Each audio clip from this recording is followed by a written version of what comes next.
नमस्कार मित्रों, आज मैं आपको एक ईमानदार किसान की कहानी सुना रहा हूँ। एक गांव में एक गरीब किसान रहता था। वह बहुत ही ईमानदार और मेहनती आदमी था। वह अपने छोटे से खेत में काम करता और बहुत ही खुश रहता था। पूरे गांव में किसान की ईमानदारी के बहुत ही चर्चा थे। उसका एक दोस्त था जो एक गांव के राजा के यहाँ सिपाही का काम करता था। वह किसान से उसके घर रोज मिलने जाता था। एक बार राजा ने अपने दरबार में एक ऐलान किया कि उसके बगीचे में काम करने वाला एक अच्छा सा कारीगर चाहिए जो उसके बगीचे के पेड़ पौधे और फूलों का ध्यान रख सके। राजा का यह ऐलान सुनकर किसान के दोस्त सिपाही ने सोचा कि यही मौका है कि किसान से मित्रता निभाने का। मैं उसे यहाँ बगीचे में काम पर लगवा दूंगा। उसका व मेरा साथ भी रहेगा एवं किसान का भला भी हो जाएगा। यह सोचकर उसने राजा से कहा कि महाराज, मैं आपके लिए एक ऐसे आदमी को लेकर आऊँगा जो यह काम अच्छे से कर लेगा। तभी राजा ने उस सिपाही को आदेश दिया कि जाओ, कल से ही बगीचे में काम करने के लिए कह दो। उसी वक्त वह सिपाही अपने दोस्त किसान के पास पहुंच गया और उसने किसान को बगीचे के काम की सारी बात बता दी और किसान ने भी काम करने के लिए खुशी खुशी हाँ कह दिया। अगले ही दिन अपने दोस्त के साथ राजमहल पहुंच गया। सिपाही उसे राजा के सामने लेकर गया और राजा ने उस किसान को बगीचे की पूरी देखभाल का काम भी सौंप दिया। राजा ने कहा, तुम अगर पूरी ईमानदारी के साथ काम करोगे तो तुम्हें 50 सोने की मुद्राएं हर महीने दूंगा।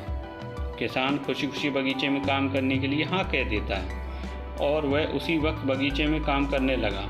किसान बगीचे में बहुत दिल लगाकर काम कर रहा था। कुछ दिन बीत गए। किसान ने बगीचे को बहुत सुंदर व हरा भरा बना दिया। राजा को उसका काम बहुत पसंद आया।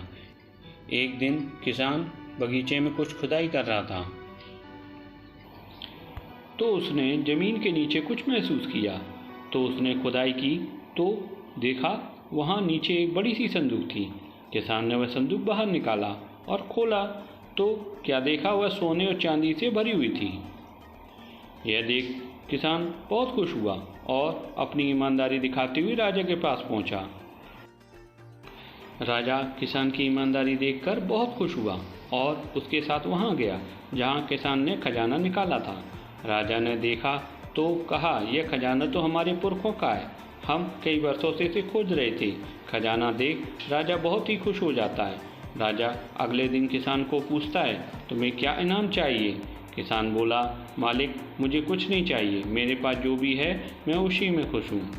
राजा उसकी इतनी बात सुनकर और खुश हो जाता है और उसने किसान को अपना मंत्री बनाने का फैसला किया। किसान ने राजा की बात मान ली और मंत्री बन गया। इस कहानी से हमें यह सीख मिलती है, ईमानदारी से काम करने से इंसान तरक्की करता जाता है। इसलिए हम लोगों को ईमानदारी से काम करना चाहिए।